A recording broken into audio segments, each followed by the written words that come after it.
আসসালামু আলাইকুম ওয়া রাহমাতুল্লাহি ওয়া বারাকাতুহু। সুপ্রিয় দর্শক শ্রোতা, শুরু হচ্ছে আপনাদের প্রিয় অনুষ্ঠান আলোকিত প্রতিদিন।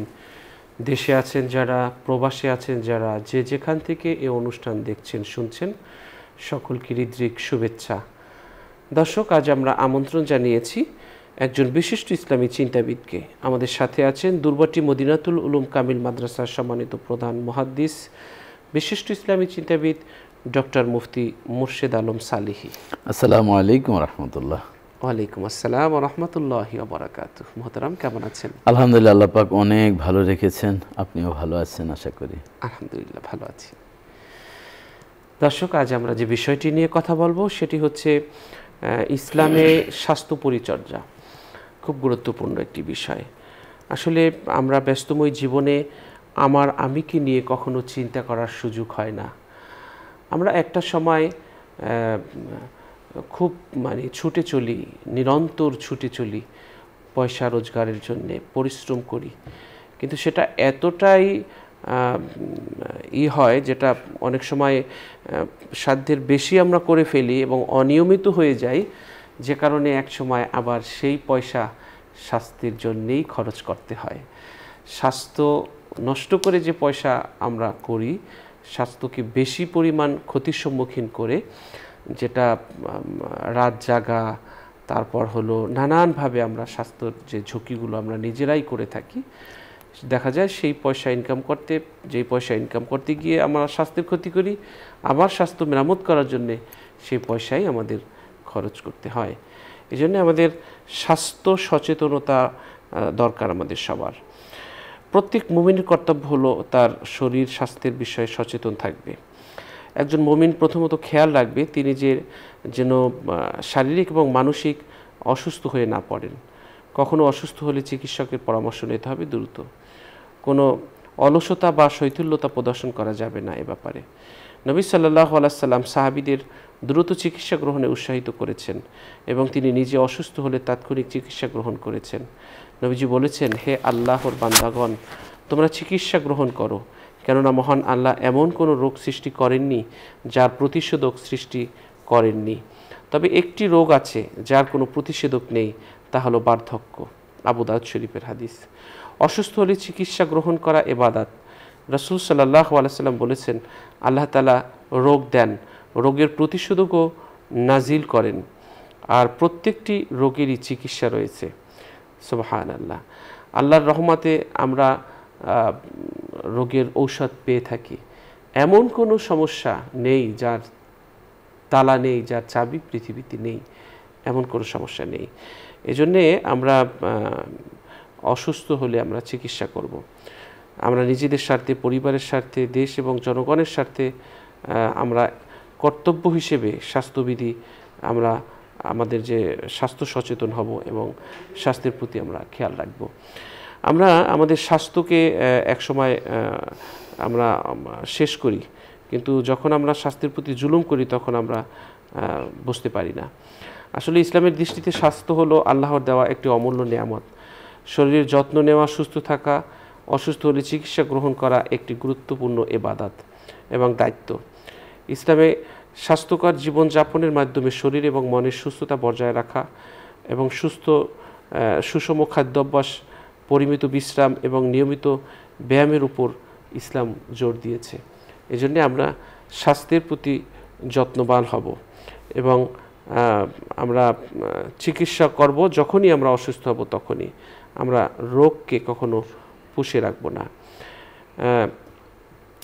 আমরা এমন কোরআন অবতীর্ণ করেছি যা ঈমানদারদের জন্য শেফা বা রোগ মুক্তি ও রহমত স্বরূপ। তাই কোরআনকে আমরা রোগের নিরাময়ের স্বাস্থ্য ব্যবস্থা বলা হয়। এই কোরআনকে বেশি বেশি আমরা তেলাওয়াতের মাধ্যমে আমরা আমাদের সুস্থতা কামনা করতে পারি। আল্লাহ তাআলা বলেছেন অন্য জায়গায়, অবশ্যই আমরা তোমাদেরকে পরীক্ষা করব কিছুটা ভয়, ক্ষুধা, জান এবং মালের ক্ষতি এবং ফল ফসলের বিনষ্টের মাধ্যমে। ওয়ালানাবলুওয়ান্নাকুম বিশাইইম মিনাল খাউফি ওয়াল জুই ওয়া নাকসিম মিনাল আমওয়ালি ওয়াল আনফুসি ওয়াস সামারাত ওয়া বাশশিরিস সাবিরিন। আর সুসংবাদ হলো ধৈর্যশীলদের জন্য। তো এখানে আমরা আমাদের স্বাস্থ্য এর জন্যে আমরা অনেক সময় দেখা যাবে যেটা আল্লাহর পরীক্ষা, সুতরাং আমরা সূরা ফাতিহা পড়ে ফু দিতে পারি। এরপরে আমরা নানানভাবে কোরআনের যে চিকিৎসা আছে সেটা আমরা গ্রহণ করতে পারি।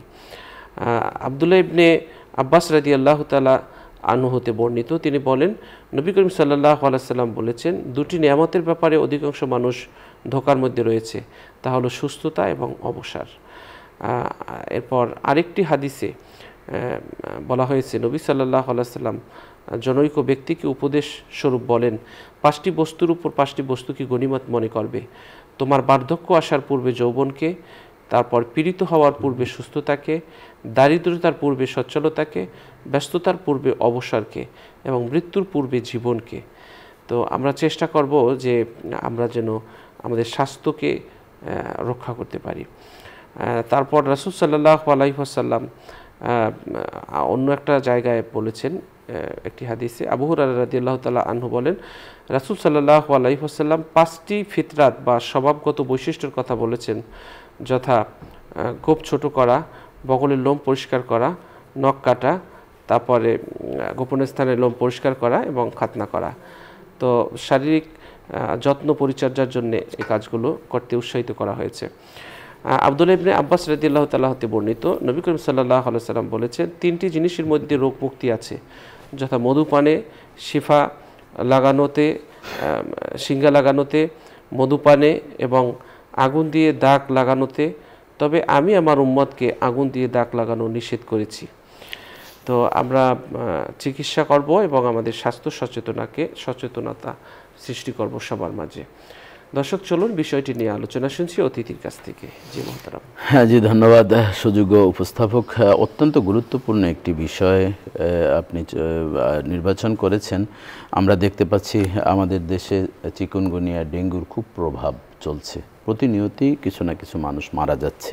তা আমি শুরুতে বলবো স্বাস্থ্য কি, এ সম্পর্কে আমরা WHO অর্থাৎ ওয়ার্ল্ড হেলথ অর্গানাইজেশন, বিশ্ব স্বাস্থ্য সংস্থা, আমরা যদি 20 শতাব্দীর দিকে তাকাই, তাদের কিন্তু স্বাস্থ্যের সংজ্ঞা ছিল একরকম, আর 21 শতাব্দীতে তারা একটু ভিন্ন স্বাস্থ্যের সংজ্ঞা করেছেন। তারা 20 শতাব্দীতে ছিল এরকম যে শারীরিক এবং মানসিক সুস্থতার নামই হচ্ছে স্বাস্থ্য, অর্থাৎ শারীরিক এবং মানসিক দুটি বিষয়কে তারা এড করেছিলেন। আর 21 শতাব্দীতে তারা ভিন্নভাবে করেছেন যে 3টি বিষয়কে একত্রিত করেছেন, শারীরিক, মানসিক, আত্মিক। তাহলে শরীর সুস্থের নামই কিন্তু সুস্থতা নয়, এর সাথে মানসিক একটা বিষয় থাকে। অনেক মানুষ শারীরিক খুব ভালো থাকে কিন্তু ডিপ্রেশনে ভুগছেন, মানে এই রোগের কিন্তু ওষুধ তেমন আবিষ্কার এখনো হয়নি। এর জন্য ঘোরা, আনন্দে, রিল্যাক্সে থাকা, যদি এটি উঠে যায় বা এ থেকে যদি উত্তোলন একটু হয়, কিন্তু আত্মিক যদি অসুস্থ থাকে, আত্মার অসুস্থতা যদি থাকে, তাহলে মানসিকতাও কাজ। অনেকে আমরা মানসিক এবং আত্মিকটাকে একত্র করে ফেলি। আমি বলছি যে না, আল্লাহ তাআলা বলছেন কাদ আফলাহা মান যাক্কাহা, সফলতা লাভ করবে যার আত্মশুদ্ধি অর্জন হবে। আপনি দেখুন, যার আত্মার ভিতরে নীতি নৈতিকতা, মোরালিটি থাকবে, ইথিক্স থাকবে, বিহেভিয়ার, যে আমরা সুন্দর আচরণ করব। আমার সাথে সেলিম আজাদি ভাইয়ের সাথে দেখা হলো, আসসালামু আলাইকুম, ভালো আছেন ভাইয়া?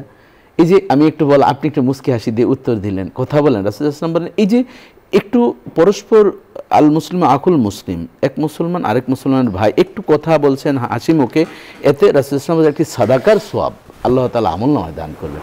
সাহাবাগণ জিজ্ঞাসা করেন, ইয়া রাসূলুল্লাহ, সাদাকা তো আমরা ভেড়া দিয়ে হয়, ছাগল দিয়ে হয়, বকরি দিয়ে হয়, গরু দিয়ে হয়, মহিষ দিয়ে হয়, উট দিয়ে হয়, আমরা কোনটিকে ধরবো? রাসূলুল্লাহ সাল্লাল্লাহু আলাইহি ওয়াসাল্লাম বলছেন, আমার আল্লাহ গরিব নয়, তোমরা বড়টি দিয়ে ধরো। তো ধরুন, আমাদের যদি আমরা উট দিয়ে ধরি, একটা উটের দাম একটা নিম্নে যদি জীর্ণ শীর্ণ হলো 3 থেকে 4 থেকে 5 লক্ষ টাকা একটা উটের দাম যদি হয়ে থাকে। আর একটু মুস্কি হাসি দিয়ে কথা আপনি বললেন, আমিও মুস্কি হাসি দিয়ে উত্তর দিলাম, আল্লাহ রাসূল একটা সাদাকার সওয়াব রব্বুল আলামিন দান করবেন। কালিমাতুন তাইয়্যিবাতুন সাদাকা, এই সুন্দর কথা আচরণ করা কিন্তু সাদাকা। এই জন্য আত্মিক সুস্থতা দরকার। মানসিক আমার ভালো আছে, কিন্তু কোনো ভাইয়ের সাথে আমি হাসি মুখে কথা বলি না, তাহলে বোঝা যাবে যে সে লোক আসলে শারীরিক মানসিক সুস্থ হলো, আত্মিকভাবে সুস্থ নয়।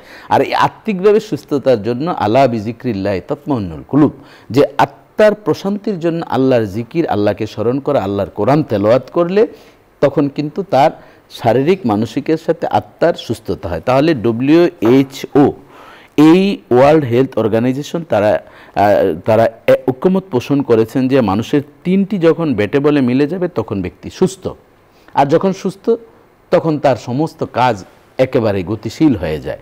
এই জন্য শারীরিক, মানসিক, আত্মিক সুস্থতার নামই স্বাস্থ্য। আমরা স্বাস্থ্যকে যদি একটু ভাগ করতে যাই তাহলে 2টি ভাগে আমরা বিভক্ত করতে পারি যে এই সুস্থতা কিভাবে হবে। যে এই স্বাস্থ্যের সুস্থতা একটা হচ্ছে বাহ্যিক সুস্থতা, আরেকটি হচ্ছে আত্মিক সুস্থতা। বাহ্যিক সুস্থতাটা কেমন? যেমন আল্লাহ তাআলা আমাদেরকে ডাক দিয়ে কিন্তু বলছেন যে ইন্নাল্লাহ ইউহিব্বুত তাওয়াবিন ওয়া ইউহিব্বুল মুতাতাহহিরিন, তওবাকারীদেরকে আল্লাহ তাআলা ভালোবাসেন, হুত পবিত্র যারা থাকে তাদেরকে ভালোবাসে। এবং দেখুন, খুযু জিনাতাকুম ইনদা কুল্লি সালাতিন ইনদা কুল্লি মসজিদিন, তোমরা যখনই মসজিদে যাবে তখন তোমরা কি করো? জিনাত, সুন্দর পোশাকটা পরিধান করো। তাহলে খুযু জিনাতাকুম ইনদা কুল্লি মসজিদিন, মসজিদে যখন তোমরা যাও তোমাদের বাহ্যিক পোশাকটাও যাতে সুন্দর থাকে, কারণ বাহ্যিক পোশাকের সাথে কিন্তু আত্মিকের একটা সম্পর্ক আছে। যেমন ধরুন, আপনি ভালো একটা পোশাক পরেছেন, আপনার কিন্তু একটা ফুরফুর মেজাজ থাকবে। ভালো একটি টি শার্ট পরেছেন, একটা অন্যরকম একটা ভাব থাকবে। একটা টাই পরেছেন, খুব স্মার্ট মনে হচ্ছে। একটি ভালো জুতা, দামি জুতা পরেছেন, আপনার নিজের কাছে নিজে হাসতেছেন যে এখনও কেউ আমাকে কিছু জিজ্ঞাসা করলো না জুতাটা কত দিয়ে কিনেছি। এটা কিন্তু আমাদের থাকে যে একটা পোশাক, ভালো একটা পোশাক আমি পরেছি, আমাকে কেউ কিছু বললো না, একটু এই ধরনের কিন্তু আমরা চিন্তাতে। তাহলে বোঝা যায় যে বাহ্যিক সাপোর্টটা কিন্তু মানুষের সুস্থ থাকার জন্য বিশাল একটা সাপোর্ট। এই জন্য আল্লাহ তাআলা বলছেন যে তোমরা পুত পবিত্র যদি থাকো আমি সেটাকে পছন্দ করি, এবং আল্লাহু জামিলুন ইউহিব্বুল জামাল, আল্লাহ নিজে সুন্দর, তিনি সুন্দরকে কিন্তু পছন্দ করেন। আর এই স্বাস্থ্যকে সুস্থ রাখার জন্য রব্বুল আলামিন দেখুন কোরআন কি বলছেন যে অনুনাজ্জিলু মিনাল কোরআনে মা হুয়া শিফাউ ওয়া রাহমাতুল লিল মুমিনিন। সূরা বনী ইসরাঈল আল্লাহ তাআলা 82 নম্বর আয়াতে বলছেন যে আমি কোরআনকে অবতীর্ণ করেছি এই পৃথিবীর সকল মুমিন মুমিনাদের জন্য শেফা। এবং রাসূলুল্লাহ সাল্লাল্লাহু আলাইহি ওয়াসাল্লাম বলেছেন কিতাবুল ফাতিহা শিফাউন, সূরাতুল ফাতিহা শিফাউন, যে সূরাতুল ফাতিহা আমি অবতীর্ণ করেছি এটা রোগ মুক্তির সূরা। আপনি দেখুন, আমরা ইতকান কিতাবে আমাদের ছাত্রদেরকে পড়াই, সেখানে প্রায় 33 থেকে 39টি সূরাতুল ফাতিহার নাম আছে। সাবের মাসানি থেকে শুরু করে এর ভিতরে একটি নাম আছে সূরাতুশ শিফা। আমাদের আয়েশা সিদ্দিকা রাদিয়াল্লাহু তাআলা আনহা থেকে বর্ণিত অসংখ্য হাদিসে এসেছে, তিনি বলছেন যে আমি যখনই দেখতাম আল্লাহ রাসূলের একটু পীড়া উঠেছে বা একটু আনিজি লাগছে, তিনি বলতেন আয়েশা একটু পানি নিয়ে আসো। পানি নিয়ে আসতেন, রাসূলুল্লাহ সাল্লাল্লাহু আলাইহি ওয়াসাল্লাম সূরাতুল ফাতিহা তেলাওয়াত করে নিজে খেতেন। আম্মাজান আয়েশা হলেন মাঝে মাঝে আমাকে বলতেন আয়েশা শেষ অংশটা তুমি খেয়ে নাও। আম্মাজান আয়েশা বলেন আমি অনেক সময় আমার শারীরিক অসুস্থতার সাথে একটু মানসিক কেমন যেন একটা ডিপ্রেশন ছিল, আমি যখন রাসূলুল্লাহ সাল্লাল্লাহু আলাইহি ওয়াসাল্লাম আমাকে পানি দিলেন, আমি খেলাম, আমি আবার আগের মতন একেবারে চঞ্চল হয়ে উঠেছি। তাহলে বোঝা যায় যে কোরআন কিন্তু রব্বুল আলামিন আমাদের জন্য, মুমিনদের জন্য শিফা হিসাবে দান করেছেন। এবং দেখুন রাসূলুল্লাহ সাল্লাল্লাহু আলাইহি ওয়াসাল্লাম এই বাহ্যিক সুস্থতার জন্য আমরা খাবার দাবার যখন গ্রহণ করব, এক্ষেত্রেও কিন্তু আমাদেরকে অনেকগুলো সাজেশন করেছেন। আমরা দেখেন যখন করোনাকালীন সময়ে নিচে আপনি ওই গান শুনেছেন, ভালো করে হাত ধুয়ে নেই, কেউ করো না হেলা, এ ধরনের আমরা কিন্তু ছন্দে ছন্দে ঠেকাই পরে অনেক গান করেছি, শুনেছি। কিন্তু রাসূলুল্লাহ সাল্লাল্লাহু আলাইহি ওয়াসাল্লাম আজ থেকে ১৫০০ বছর পূর্বেই কিন্তু তিনি হাত ধোয়ার বিষয়ে তিনি আমাদেরকে সাজেশন করে গেছেন। রাসূলুল্লাহ সাল্লাল্লাহু আলাইহি ওয়াসাল্লাম বলছেন যে কোনো এভাবে রাসূলুল্লাহ সাল্লাল্লাহু আলাইহি ওয়াসাল্লাম বলছেন যদি আমার কোনো সাহাবীদেরকে বলছেন যে তোমরা তোমাদের বাড়ির সামনে যদি একটি নহর থাকে বা একটা কূপ থাকে, পানি থাকে, তোমরা যদি সেখানে দৈনিক 5 বার যদি তোমরা গোসল করো, তোমাদের কি শরীরে কোনো ময়লা থাকতে পারে? সাহাবীরা না, 5 বার করলে তো ময়লা থাকার প্রশ্নই আসে না।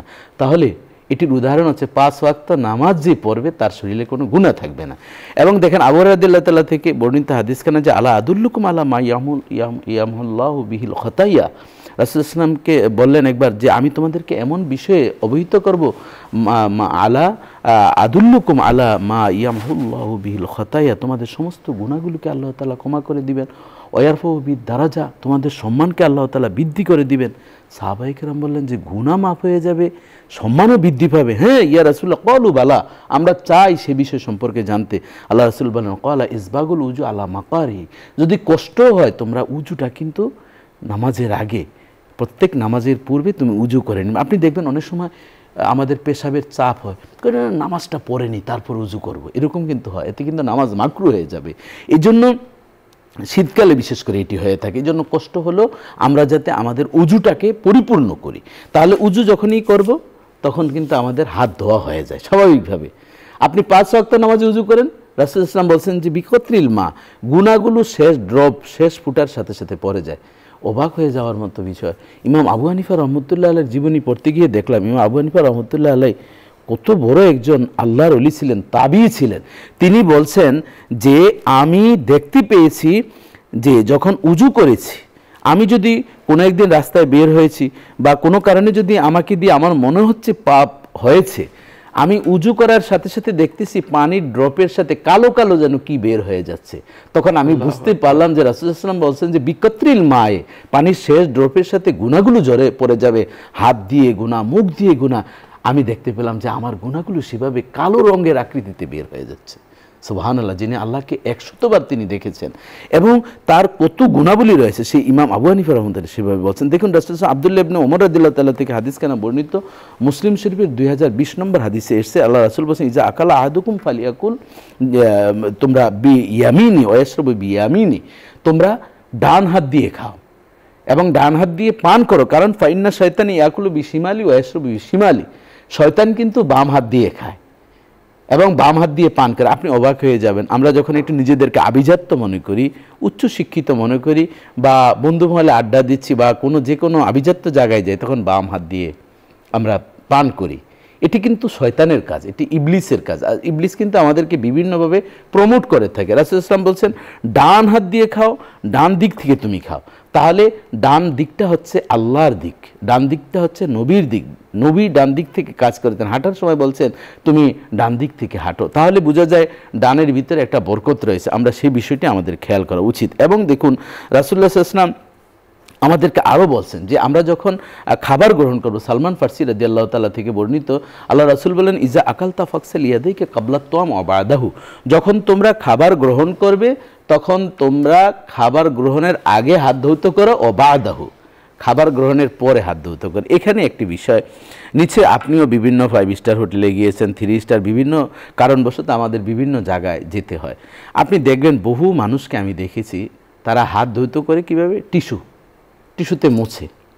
আবার অনেকে আছেন যে নর্মাল যে টিস্যু, একটু পানি ভেজার টিস্যু আছে সেটা দিয়ে ধৌত করেন, কিন্তু ধৌত করেন আর পানি দিয়ে ধৌত করা, পাশে কিন্তু ভেসিন রয়েছে। রাসূলুল্লাহ সাল্লাল্লাহু আলাইহি ওয়াসাল্লাম বলছেন যে তুমি ডান হাত ধৌত করো এবং অন্য হাদিসে এসেছে তুমি উভয় হাত ধৌত করো, কারণ উভয় হাত ধৌত করলে অনেক সময় আপনি দেখবেন ডান হাত দিয়ে খেতে গেলে অনেক সময় বাম হাতেরও কিন্তু প্রয়োজন হয়, যদি সেখানে কোনো জীবাণু থাকে। আপনি অবাক হয়ে যাবেন, ইউরোপ কান্ট্রিতে নাম করা একটি রেস্টুরেন্ট, এই মুহূর্তে আমার মনে নেই, সেখানে লেখা আছে যে মানে সেখানে প্রত্যেকটি মানুষকে এভাবে প্রমোট করা হচ্ছে, প্লিজ হ্যান্ড, তোমাদের হাতকে তোমরা ধৌত করো। এখন বোথ হ্যান্ড যখন বলছে, একজন কিন্তু ম্যানেজারকে জিজ্ঞাসা করলো প্লিজ বোথ হ্যান্ড বলার পর উনি ম্যানেজারকে বলল 2 হাত কেন ধৌত করব, আমি খাবো তো ডান হাত দিয়ে। বলল যে না, এখানে 2 হাত ধৌত করার বিষয়ে আমাদের একটি অনাকাঙ্ক্ষিত ঘটনা ঘটেছে। সেটি হচ্ছে আমাদের হোটেলে একজন ব্যক্তি খাবার খেতে আসছিলেন, তিনি ডান হাত দিয়ে খাচ্ছিলেন, কিন্তু দেখা যায় বাম হাত সে লাগিয়েছেন তখন সে মারা গেল। তো কারণ কি? কারণ হচ্ছে সে ছিল ড্রাইভার, তার চাকা যখন পাংচার হলো সেইখানে থামিয়ে এরপর চাকা পাংচার কাজ শেষ করলো, আর ওই চাকাতে একটা বিষধর সাপ ছিল, অর্থাৎ ফিনিশ হয়ে গিয়েছিল একেবারে সেটা। তো ওই চাকাতে এই বিষ লেগে থাকার কারণে সে বাম হাত ধৌত করে না, শুধু ডান হাত ধৌত করেছেন। এই জন্য ওই বিষক্রিয়ার কারণে সে কোনোভাবে হয়তো টাচ লেগেছে, এই জন্য আমরা এটি লিখতে বাধ্য হয়েছি। তাহলে দেখেন রাসূলুল্লাহ সাল্লাল্লাহু আলাইহি ওয়াসাল্লাম 2 হাত ধৌত করার কথা বলছেন, খাবারের পূর্বে তোমরা হাত ধৌত করো, ইজা আকালতা ফাকসিল ইয়াদাইক, যে এখানে তোমরা 2 হাত ধৌত করো। এই জন্য রাসূলুল্লাহ সাল্লাল্লাহু আলাইহি ওয়াসাল্লাম এই যে স্বাস্থ্য পরিচর্যার ক্ষেত্রে কিন্তু রাসূলুল্লাহ সাল্লাল্লাহু আলাইহি ওয়াসাল্লাম প্রতিটি বিষয়ে আমাদেরকে অবহিত করেছেন। আমরা দেখবেন অনেক সময় টিস্যুতে মুছে খাবারের পরে আমরা চলে যাই, আবার দেখবেন আমরা যে এই যে খাবারের যে একটু থাকে লেহন করে আমরা খাই না, কিন্তু দেখা যায় এখানে রাসূলুল্লাহ সাল্লাল্লাহু আলাইহি ওয়াসাল্লাম এমন এক মেথড বলছেন যে তুমি হাত এমনিতে যদি তুমি চাটতে থাকো একটু কিন্তু এখানে পিচ্ছিল কিছু বের হবে না। যখন খাবার খেতে যাও রব্বুল আলামিন এরকম এক ধরনের মানুষের শরীর থেকে এক ধরনের এরকম টক্সিনের মতন বের করেন যা মানুষের জন্য শেফা হয়ে যায়। এবং দেখেন রাসূলুল্লাহ সাল্লাল্লাহু আলাইহি ওয়াসাল্লাম আরও বলছেন, আব্দুল্লাহ ইবনে আব্বাস রাদিয়াল্লাহু তাআলা থেকে বর্ণিত, আমরা এই যে পানি খাচ্ছি, চা খাচ্ছি, আমরা অনেক সময় শ্বাস কিন্তু ছেড়ে দিই, আবার দেখা যায় ডুকডুক করে একসাথে আমরা খেয়ে ফেলি। রাসূলুল্লাহ সাল্লাল্লাহু আলাইহি ওয়াসাল্লাম কিন্তু 3 ডুকে খেতেন। এর কারণ কি, ইজা শারাবা আহাদুকুম ফালিয়াতানাফাস ফিল ইনায়, মুসলিম শরীফের হাদিসে এসেছে খেতে হবে পানি, বসে খেতে হবে পানি, 3 বার খেতে হবে, এবং তোমরা ফালাইয়াতানাফাস, তোমরা শ্বাস ফেলবে না। কারণ এটার কারণ কি দেখেন, বিজ্ঞানীরা এখন গবেষণা করেছে মানুষ যখন শ্বাস ছাড়ে তখন কার্বন ডাই অক্সাইড অর্থাৎ কার্বনিক অ্যাসিড তার খাবারের সাথে মিশে যায়। আর আমরা নিচ্ছি খেতে যখন আমরা ফু দেই, হ্যাঁ, আর আমরা যখন নিচ্ছি তখন কিন্তু অক্সিজেন নিচ্ছি, আমরা কার্বনিক অ্যাসিড ছেড়ে দিই। গাছ আমাদের বন্ধু। এই যে বৃক্ষরোপণ অভিযান আমরা কেন বলি, গ্রিন হাউস এফেক্ট হচ্ছে আমাদের এইসব বিভিন্ন কারণবশত। এই জন্য গাছ যত লাগাবো আমরা কিন্তু নিষ্কলুষ অক্সিজেন আমরা পাবো। এগুলো কিন্তু রাসূলুল্লাহ ইসলামের কথা। এবার আসুন, আমরা ঢিলা কুলুপ ব্যবহার করি না। অনেক সময় দেখা যায় ঢিলা কুলুপ তো আমরা একসময় মাটি দিয়ে ব্যবহার করতাম, গ্রামগঞ্জে এখনও সহজ, কিন্তু শহরে বন্দরে পারা যায় না। রাসূলুল্লাহ আম্মাজান আয়েশা রাদিয়াল্লাহু তাআলা আনহা বলেন যে রাসূলুল্লাহ এইভাবে আদেশ আমাদেরকে করেছেন, ইজা যাহাবা আহাদুকুম ইলাল গায়ত ফালিয়াযহাব মাহু বিসালাসাতি হাজারিন ইয়াস্তাতিউ বিহিন। আবু দাউদ শরীফের হাদিসে এসেছে যে তোমরা 3টি ঢিলা কুলুপ নিয়ে যাবে, তাতে করে তোমাদের পবিত্রতা হবে। তাহলে দেখেন এখানে দুটি বিষয়, একটা হচ্ছে মালফরকু বাইনাল তাতাহুর ও তাতায়্যুব, একটা হচ্ছে পবিত্রতা অর্জন, আরেকটা হচ্ছে পরিচ্ছন্ন হওয়া। তাহলে বোঝা যায় যে এই দুটির ভিতরে কিন্তু একটা ডিফারেন্স রয়েছে। পবিত্রতা হচ্ছে ঢিলাকুলুপের মাধ্যমে হয়, আর পরিচ্ছন্ন আপনার পানি দিয়েও হয়, সাবান দিয়েও হয়। তাহলে বোঝা যায় মানুষ মিনহা খলাকনাকুম, মাটি থেকে সৃষ্টি করা হয়েছে, অমিনহা নখরিজুকুম, আবার এই মাটি থেকে মানুষদেরকে বের করা, অর্থাৎ যা কিছু সৃষ্টি সব পৃথিবীর সব জিনিসই কিন্তু মাটি থেকে সৃষ্টি। এই জন্য মাটির ঢিলাকুলুপ যদি ব্যবহার করা হয় তাহলে বিজ্ঞানীরা গবেষণা করে দেখেছেন মাটির মাধ্যমে যত জীবাণু আছে সব ধ্বংস হয়ে যায়। যেমন আপনি দেখেন কানাডার 59 জন বিজ্ঞানী রাসূলুল্লাহ ইসলামের কিছু সুন্নাহ নিয়ে তারা গবেষণা করেছিলেন মিথ্যা প্রমাণ করার জন্য। একজন ডক্টর মোরশেব, আরেকজন হচ্ছে ডক্টর আতাহারজি। দুইজনকে তারা দাওয়াত করেছিলেন যে মোহাম্মদুর রাসূলুল্লাহ যে কথা বলছেন এর ভিতরে কিছু ঝামেলা আছে, তিনি পানি অপচয়কারী। যদি তিনি সত্যিকারই একজন আদর্শের নবী হন, আতিব্বাইল উম্মা তার উম্মতরা বলে, তাহলে তিনি অপচয়কারী, এটা আমরা মেনে নিতে পারিনি। হাদিসটা সঠিক না, আপনি নিশ্চয়ই জানেন, বুখারী শরীফের হাদিসে এসেছে ইজা শারিবাল কলবু ফি এনাই আহাদিকুম ফালিয়াগসিল সাবআ মাররা, যে যখন কুকুর পাত্রে মুখ দেয় তখন 7 বার ধৌত করার কথা বলছেন। তারা বলল এটি কিভাবে সম্ভব? পরবর্তীতে তারা কুকুর আনলো, পাত্রও রাখলো, দেখা যায় কুকুর মুখ দিল। এর আগে পরিচ্ছন্ন তারা দেখলেন মাইক্রোস্কোপ দিয়ে খুব পরিষ্কার পরিচ্ছন্ন, কুকুর মুখ দেওয়ার পর দেখতে খুব ভাইরাস। একবার ধৌত করলো, দেখা যায় যে সেই পাত্রের খাবার ফেলে দেওয়ার পরেও কিন্তু ভাইরাস আছে। 2 বার ধৌত করলো ভাইরাস, 3 বার, 4 বার, 5 বার, 6 বার, 7 বার, 7ম বার ধৌত করার পর দেখা যায় যে ভাইরাস নেই, কেমন যেন একটু ঝাপসা দেখা যায়। আল্লাহ রাসূল বলছেন ওয়াহিদাহুন্না বিত্তরাব, 7ম বার পানি দিয়ে ধৌত করে যদি তোমরা মাটি দিয়ে ধৌত করে নাও, মাটি দিয়ে রগড়িয়ে নাও, তাহলে তোমাদের কিন্তু ভাইরাস মুক্ত হয়ে যাবে। কারণ ফত্তাকুস সুবহাত, ওই সন্দেহ দূর করার জন্য রাসূলুল্লাহ সাল্লাল্লাহু আলাইহি ওয়াসাল্লাম এইভাবে বলছেন। তো যারা পানির অপচয়কারী হিসাবে নবী মুহাম্মদুর রাসূলুল্লাহ সাল্লাল্লাহু আলাইহি ওয়াসাল্লামকে বলছেন, তারা পরবর্তীতে এই সেমিনার যখন করলো, 4টি হাদিস নিয়ে একবার সেমিনার হয়েছিল লন্ডনে, লন্ডন বার্নিল ইউনিভার্সিটি। এখনও গুগলে সার্চ করলে দেখা যাবে বার্নিল ইউনিভার্সিটির 2 জন ডক্টর আতাহারজি এবং ডক্টর মোরশেব, তারা 2 জন ওই বৈঠকেই ডক্টর আতাহারজি কালেমা পড়ে মুসলমান হয়েছে। যে তোমরা মুহাম্মদুর রাসূলুল্লাহকে মিথ্যা প্রমাণ করার জন্য আজকে আমাদেরকে এনেছো, মুহাম্মদের কথিত সত্য যে সে যে পানির অপচয়কারী তোমরা বলছেন। আরেকটি হলো মৌমাছির বিষয় নিয়ে, এবং আরেকটি হচ্ছে যে কবরে মুনকার নাকির আসবে। শেষ পর্যায়ে আপনি 30 সেকেন্ডে আমাদের। আচ্ছা, আরেকটি বিষয় হচ্ছে যে কালোজিরার বিষয় রাসূলুল্লাহ সাল্লাল্লাহু আলাইহি ওয়াসাল্লাম বলছেন, আবু হুরায়রা রাদিয়াল্লাহু তাআলা থেকে বর্ণিত যে হাব্বাতুস সাওদা শিফাউন মিন কুল্লি দাইন ইল্লা সাম, মৃত্যু ব্যতীত সমস্ত রোগের ওষুধ হচ্ছে কালোজিরা, এটি আমরা খেতে পারি।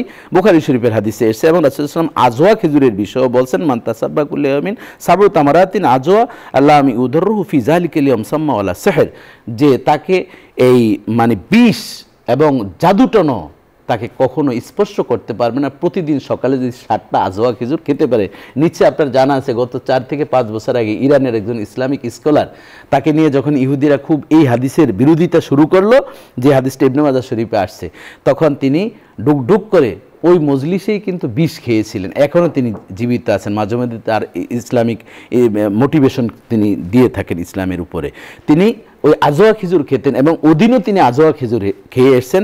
এই জন্য রাসূলুল্লাহ সাল্লাল্লাহু আলাইহি ওয়াসাল্লাম লাম ইয়াদুররু ফি যালিকাল ইয়াউম সাম্মা ওয়ালা সাহর, যে ব্যক্তি আজোয়া খেজুর প্রতিদিন সে খাবে 60টি করে, তাকে কোনোদিন জাদুটোনা এবং বিষ কোনোদিন তাকে ক্রিয়া করতে পারে। তাহলে বোঝা যায় যে ইসলামের স্বাস্থ্য পরিচর্যা আমার ঘরে আছে, আপনার ঘরে আছে, শুধুমাত্র আমরা একটু ব্যবহার। এবং রাসূলুল্লাহ সাল্লাল্লাহু আলাইহি ওয়াসাল্লাম আসাল এবং মধুর কথাও তিনি বলছেন, আলাইকুম বিশাফাইন আল আসল কোরআন, যে তোমাদের ঘরে 2টি জিনিস রাখবে। কোরআন তো আছে, কোরআন প্রতিদিন তেলাওয়াত করবে, আর তোমরা মধু খাবে, তাহলে তোমাদেরকে আল্লাহ তাআলা তোমাদের শরীরটাকে সুস্থ রাখবে। আমিন। আল্লাহ আমাদেরকে সুস্থ রাখুন, ভালো রাখুন। অনেক অনেক ধন্যবাদ। জি, আপনাকে ধন্যবাদ। দর্শক, আমরা আলোচনার শেষ প্রান্তে চলে এসেছি। আমাদের অনুষ্ঠানের এই পর্যায়ে রয়েছে একটি মোনাজাত। আপনারাও চাইলে আমাদের সাথে মোনাজাতে শরীক হতে পারবেন। আল্লাহুম্মা সাল্লি আলা মুহাম্মাদ ওয়া আলা আলি মুহাম্মাদ কামা সাল্লাইতা আলা ইব্রাহিম ওয়া আলা আলি ইব্রাহিম ইন্নাকা হামিদুম মাজিদ। আল্লাহুম্মা বারিক আলা মুহাম্মাদ ওয়া আলা আলি মুহাম্মাদ কামা বারাকতা আলা ইব্রাহিম ওয়া আলা আলি ইব্রাহিম ইন্নাকা হামিদুম মাজিদ। আলহামদুলিল্লাহ, আলহামদুলিল্লাহ, আলহামদুলিল্লাহি রাব্বিল আলামিন, والصلاة والسلام على سيد الأنبياء والمرسلين اللهم وعلى آله وصحابه أجمعين. اللهم من قويم قطاعة باپجير কলমে আফু বরগুনাহাম কাশ। রব্বুল আলামিন, গুনাহ করেছি, আপনি তো ক্ষমাশীল, ক্ষমাকে পছন্দ করেন। আপনি দয়া করে মায়া করে ক্ষমা করে দিন। রব্বুল আলামিন, গুনাহগুলোর উপরে আপনার ক্ষমার কলম দিয়ে আপনি দাগ বসিয়ে দিন। আল্লাহুম্মা আমিন। রব্বুল আলামিন, জানা অজানা শিরক বিদআত শয়তানের ধোঁকায় নফসের ধারণায় যত গুনাহ করেছি, সব গুনাহগুলো রহমতের পানি দিয়ে ধুয়ে মুছে পরিষ্কার করে দিন। আল্লাহুম্মা রব্বুল আলামিন, আমরা গুনাহগার। আপনি যদি আমাদেরকে আপনার দরজা থেকে তাড়িয়ে দেন, আমরা কার দরজায় গিয়ে হাত তুলব? আল্লাহ, শয়তানের আনন্দ হলো আমরা যেন তার অবাধ্যতায়, আপনার অবাধ্যতায় আমরা যেন লিপ্ত হই, সেটা শয়তান পছন্দ করে। রব্বুল আলামিন, আমরা তো বুঝতে পারি না, না বুঝে গুনাহ করেছি, অনেক সময় বুঝেও করেছি। রব্বুল আলামিন, ভুল তো হয়েই গেছে, গুনার স্তূপের নিচে চাপা পড়ে আছি, গুনার মহাসাগরে পড়ে আছি। তুমি আমাদেরকে একটু কিনারে ভেরাও। আল্লাহুম্মা রব্বুল আলামিন, জীবনের শেষ সময় যখন মৃত্যু বিছানায় পড়ে যাব, শেষ নিঃশ্বাসের ঢেউ যখন আছড়ে পড়বে, সমস্ত অর্জন যখন স্বেচ্ছায় রেখে চলে যাব, রওনা দেব, ওই সময়টা বড় কঠিন গো মালিক। ওই কঠিন সবাই তুমি ইমানের সাথে মৃত্যু দিও। আল্লাহুম্মা মৃত্যুর সময় কালিমা নাসিব করে দিও। আল্লাহুম্মা রব্বুল আলামিন, মৃত্যুর পর তোমার প্রিয় বান্দাদের সাথে তুমি শামিল করে নিও। আল্লাহুম্মা মৃত্যুর সময় তুমি আল্লাহ আমাদের মৃত্যুর কষ্ট দূর করে দিও। আল্লাহুম্মা রব্বিরহামহুমা কামা রাব্বায়ানি সগীরা। আল্লাহ, জনম দুঃখিনী মা বাবা যার নাই, এখন তাদের মা বাবার জীবনের গুনাহ মাফ করে দাও গো আল্লাহ। আল্লাহুম্মা সবার মা বাবার গুনাহগুলোকে নেকে পরিণত করে দাও। আল্লাহুম্মা আমিন। আল্লাহ, এই অনুষ্ঠানের পৃষ্ঠপোষক বসুন্ধরা গ্রুপের চেয়ারম্যান, তাকে নেক হায়াতে তৈয়বা দান করো। আল্লাহুম্মা আল্লাহ প্রতিষ্ঠানকে কবুল আর মঞ্জুর করো, আল্লাহুম্মা সকল প্রতিবন্ধকতা থেকে তাকে হেফাজত করো।